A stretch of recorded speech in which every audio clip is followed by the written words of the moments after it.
안녕하세요 여러분, BDJ 양디입니다. 즐거운 영상 제작하고 계신가요? 오늘은 자연스러운 애니메이션을 만드는 방법을 알려드리려고 합니다. 이게 약간 응용에 해당하는 건데, 만약에 애니메이션 기초에 대해서 알고 싶다고 하는 분들은 여기 이 영상을 보고 오시면 좋을 것 같습니다. 내가 만든 애니메이션이 어딘가 모르게 자연스럽지 않다는 느낌 혹시 받으신 적 없나요? 애니메이션, 즉 움직이는 효과를 적용했다고 해서 그게 끝이 아니거든요. 예를 들어서 자막이 이렇게 슉 하고 날아오는 것보다는 슝 하고 날아오는 게 좀 더 자연스럽게 슝 날아오고 나서 뿅 하고 이렇게 바운싱 되는 게 훨씬 더 눈길을 잡아 끌죠. 자연스러운 애니메이션을 만들기 위해 아주 오랜 시간 고민을 하고 연구를 한 사람들이 모여있는 곳이 있습니다. 바로 디즈니죠. 이 디즈니의 초기 애니메이터 9명 중에서 토마스 프랭크라는 사람과 올리 존스톤이라는 사람이 애니메이션에 생명을 불어넣는 12가지 원칙이라는 것을 정리를 했습니다. 오늘은 그 원칙들 중에서 딱 2가지를 이용해서 이렇게 자연스럽고 훨씬 더 눈길을 잡아 끄는 그런 애니메이션을 만드는 방법을 알려드리고자 합니다.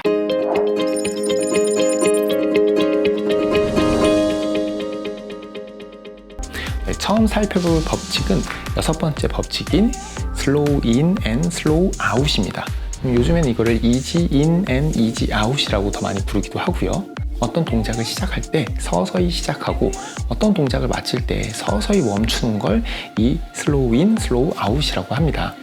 중력이니 가속도니 그런 복잡한 얘기를 하지 않아도 이렇게 서서히 시작하고 서서히 멈추는 동작이 훨씬 더 자연스러운 걸 알 수가 있습니다. 우리 일상생활에서 볼 수 있는 대부분의 사물들이 그렇게 움직이기 때문입니다. 그럼 바로 한번 만들어 볼까요?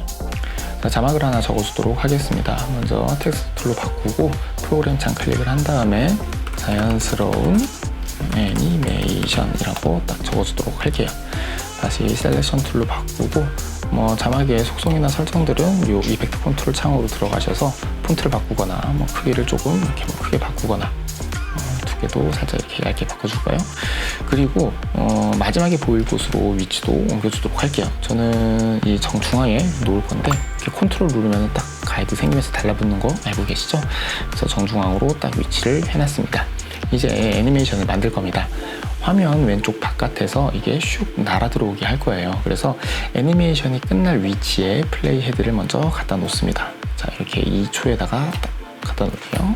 그리고서는 여기 그래픽에 있는 벡터 모션 이쪽에 있는 포지션을 만져주셔도 되고, 저는 이 텍스트 아래쪽에 있는 이 트랜스폼 쪽에 있는 포지션을 옮겨주도록 할게요. 두 개 다 같은 효과를 낼 수 있어요. 자, 포지션 쪽에 스톱워치를 딱 클릭하셔서 이렇게 키프레임을 만들어줍니다. 이렇게 생겼죠? 지금 위치가 애니메이션이 끝나는, 즉 자막이 도착하는 위치이기 때문에 애니메이션이 끝나는 시간대에 키프레임을 만들려고 한 거예요. 여기가 만약에 시작점이라면 플레이 헤드를 시작 지점으로 옮긴 다음에 키프레임을 만들었겠죠. 그러면은 굳이 같은 작업을 2번 반복하지 않아도 되니까 이제 애니메이션 시작하는 곳으로 플레이 헤드를 옮겨줍니다. 저는 1초 동안 애니메이션이 되게 할 거여서 2초에서 1초 전인 1초로 이렇게 딱 맞춰줬어요. 이쪽 타임라인에서 해도 되고, 이펙트 컨트롤 창 옆에 있는 여기도 타임라인처럼 생기잖아요. 여기서 이렇게 움직여줘도 똑같이 움직일 수가 있습니다. 여기도 마찬가지로 플러스 마이너스 이렇게 확대 축소도 똑같이 되고요. 자, 화면 밖에서 날아와야 하니까 이 자막을 클릭을 해서 잡고 화면 바깥으로 옮겨줍니다. 위아래로 이렇게 흔들릴 수 있는데 쉬프트 누르고 이렇게 쭉 옮겨주시면은 위아래로 흔들리지 않고 옮길 수가 있습니다. 자, 화면이 작아서 이 자막이 화면 바깥으로 잘 안 보인다라고 하면은 여기 있는 이 핏을 한 25, 50 정도로 바꿔주시면은 이렇게 더 넓게 쓸 수가 있죠. 그래서 화면 밖에서 딱 기다리고 있는 자막이 보입니다. 자, 이 상황에서 재생을 하면 이렇게 자막이 슉 날아와서 딱 멈춥니다. 그냥 슉 날아와서 딱 멈추는 거예요. 별로죠? 자, 잘 보세요. 이 끝나는 키프레임을 클릭을 딱 해주고 마우스 오른쪽으로 눌러주면은 이렇게 팝업 메뉴가 딱 뜹니다. 쭉 아래쪽에 보면은 템포럴 인터폴레이션에 누르면 또 팝업 메뉴가 떠요. 보시면 반가운 녀석이 보입니다. 그쵸? 이지인, 이지아웃이 보이죠? 자, 저희는 날아와서 서서히 멈추는 거를 하고 싶어요. 그럴 때는 이지인입니다. 자, 이지인 이걸 딱 눌러줍니다. 그럼 보세요. 이렇게 키프레임이 바뀌었죠? 재생을 한번 해볼까요? 그래서 재생을 해보면 슝 이렇게 뭔가 좀 달라진 거 느끼시나요? 슉 하고 서서히 멈추게 됩니다. 자, 이게 적용 전 슈탁 이렇게 멈추는데 이거를 다시 인터폴레이션을 해서 이지인으로 딱 바꿔주면은 슝 이렇게 서서히 멈추는 애니메이션을 만들 수가 있습니다. 근데 이것도 좀 약간 뜨뜻미지근하다. 이 멈추는 걸 나는 좀 더 극적으로 하고 싶다. 이 포지션 옆에 있는 작은 화살표를 딱 클릭을 해줍니다. 그러면 이렇게 뭔가 그래프 같은 게 그려져 있죠? 자, 이게 속도를 나타내는 그래프입니다. 그래서 이 X축, 가로축은 시간이고 이 Y축 위아래는 속도인데 그 순간 속도인데 이 곡선의 이제 기울기가 가파라질수록 속도가 자, 정신 차리세요. 자, 저희는 지금 물리 시간이 아니죠. 그래서 이런 것들을 뭐 다 기억하실 필요 없고 이런 모양들과 어떤 형태만 잘 기억을 해주시면 됩니다. 자, 이 키프레임 바로 아래쪽에 보면은 핸들 같은 게 딱딱 있습니다. 자, 이 핸들을 잡고 그래프를 한번 움직여 봅시다. 이렇게 앞, 뒤, 위, 아래로 밀 수 있어요. 이렇게 편편해지기도 하고 혹은 쭉 늘렸을 때 그래프가 이렇게 움직이는 것을 볼 수가 있습니다.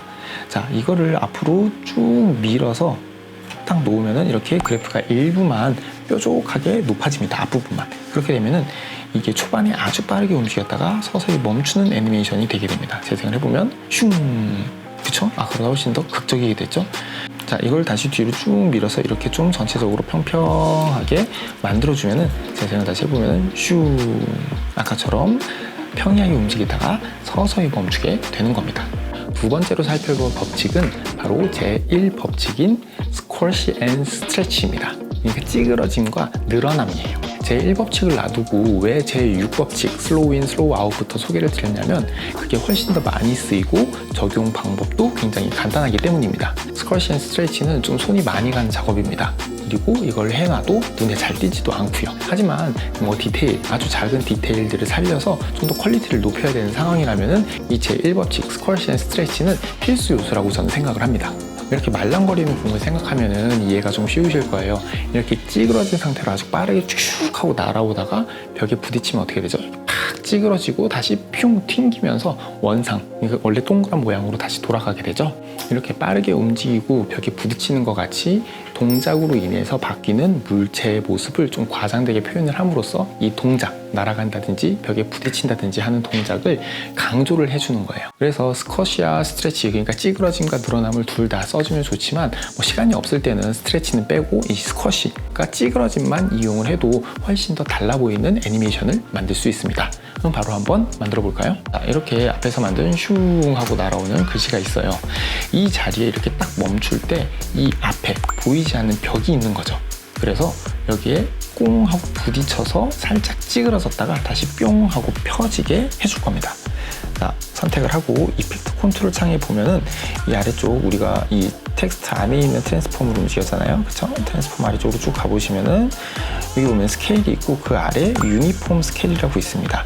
이게 뭐냐면은 크기를 조절을 할 때 가로가 커지는 만큼 세로도 같이 커지게 하겠다. 즉 같은 비율로 커지게 하겠다는 거예요.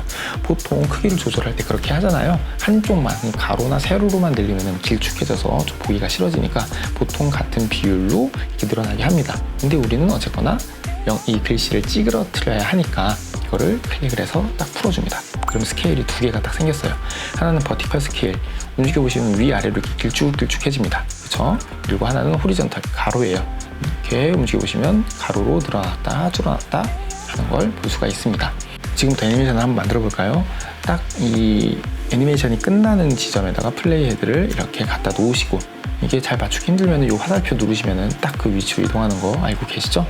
자, 벽에 부딪힌 순간에 이 말랑말랑한 글씨는 어떻게 될까요? 그쵸, 가로로 이렇게 조금 쭉 찌그러지겠죠? 자, 가로 크기에 있는 호리존탈 스케일의 키보거치를 딱 눌러서 키프레임을 만들어줍니다. 자, 그리고 한 3프레임 정도 이동을 해서 이 수치를 85로 딱 바꿔줍니다. 그러면 문제가 생겼어요. 왜죠? 자, 다시 여기서 이 글씨를 잘 보시면 85로 딱 줄이면 자를 기준으로 글씨가 줄어들어 버려요. 벽에 부딪히면은 부딪힌 면을 기준으로, 그러니까 선 쪽으로 줄어들어야 되는데 맨 첫 번째 글씨 자 쪽으로 찌그러지게 된 거죠. 이게 왜 이럴까요? 이 정답을 아시는 분은 지금까지 제 영상을 잘 보신 분일 겁니다. 네, 바로 앵커 포인트 때문이죠. 이 위치나 크기나 회전 모두 이 앵커 포인트라는 녀석을 기준으로 작동을 합니다. 여기 있는 이 글씨의 앵커 포인트를 한번 찾아볼까요? 위에 있는 텍스트를 딱 클릭을 하면은 여기 보이시죠? 좀 더 크게 볼게요. 이렇게 하면은 이 글씨의 바로 앞에 이렇게 하늘색으로 십자 표시되어 있는 거 보이시죠? 이게 바로 앵커 포인트예요. 그러다 보니까 저 점을 기준으로 이 버티컬 스케일도 이렇게 바뀌게 되는 겁니다. 이 앵커 포인트를 기준으로 이 모든 것들이 적용되기 때문이에요. 자, 그래서 바꾸는 방법은 아주 간단하죠. 이 앵커 포인트 위에 마우스를 올리면은 이렇게 마우스 커서가 이 모양으로 바뀌게 됩니다. 이때 클릭을 하고 쭉 옮겨서 근데 뭔가 이상해요. 일단은 계속 갑시다. 천자 끝으로 이렇게 딱 옮겨주도록 할게요. 우선 했는데 지금 보시면은 뭔가 이 포지션 부분이 또 다 틀어져 버렸어요. 재생해보면은 아주 막 난리가 났죠. 막 이거 어떡하죠? 이게 왜 그러냐면은 영상의 기준점이 바뀌어버리면서 아까 작업했던 이 포지션 애니메이션도 다 틀어져 버리는 거예요. 왜냐하면 아까 말씀드렸죠. 포지션도 마찬가지로 앵커 포인트를 기준으로 한다고요. 그래서 제가 지난번 영상에서도 말씀을 드렸었는데 이런 류의 애니메이션 작업을 하려면은 앵커 포인트를 미리 세팅을 해두고 작업을 시작하시는 게 좋습니다. 뭐 어쩔 수 없죠. 지금은 다 이 앞에 있는 스톱워치를 다시 클릭을 해서 기존에 작업했던 키프레임을 모두 지워주시고 다시 시작을 해야 합니다. 자, 앵커 포인트가 가상의 벽에 부딪힐 션 옆에 있는지 확인을 해주시고 제대로 있죠. 그러면은 다시 시작을 합니다. 자, 2초 정도에 가서 포지션 키프레임 찍고 자, 다시 1초로 이동을 해서 또 이 자막을 잡고 쭉 해서 바깥으로 이제 빼주고요. 그렇죠? 그리고 끝나는 부분에 우클릭하고 템포럴 인터폴레이션 들어가서 이지인 딱 클릭하셔서 자연스럽게 스무스한 애니메이션 딱 만들어주고 기존에 있던 호리젠탈 스케일은 일단 지워주고 다시 한번 해볼게요. 이 딱 끝나는 위치, 이 끝나는 애니메이션이 끝나는 위치에 놓으시고 우선 스톱워치 눌러서 키프레임을 만들어줍니다. 이 상태에서는 그대로 가는 거죠. 5프레임을 이동한 다음에 이 5프레임 동안에 줄어들게 해주는 거예요. 이렇게 줄어들게 한 93 정도가 괜찮네요. 그리고 다시 하나, 둘, 셋, 넷, 다섯 5프레임을 이동을 하고 프레임 눌러주고 이번에 다시 원상 복귀 뿅 하고 튀어나오니까 100으로 적어줍니다. 재생 한번 해볼까요? 이렇게 슉 날아가서 뿅 하고 원상 복귀되는 이런 애니메이션이 완성이 됐습니다. 자, 이렇게 자연스러운 애니메이션을 만드는 방법에 대해서 배워봤습니다. 오늘 배운 내용은 어딘가 좀 어렵고 복잡하고 좀 그렇죠. 연습을 많이 해보시고 만약에 막히는 부분이 있다면 댓글 언제든 달아주시면 제가 열심히 설명드리도록 하겠습니다. 이렇게 끝까지 시청해주셔서 감사합니다. 오늘 영상이 도움이 되셨다면 이 좋은 거 혼자만 알지 마시고 아래에 공유하기 클릭하셔서 주변에 있는 영상 꿈나무들에게 널리 퍼뜨려주세요. 그러면 다음 영상에서 또 만나 뵙도록 하겠습니다. 모두 즐거운 영상 제작 되세요. 안녕!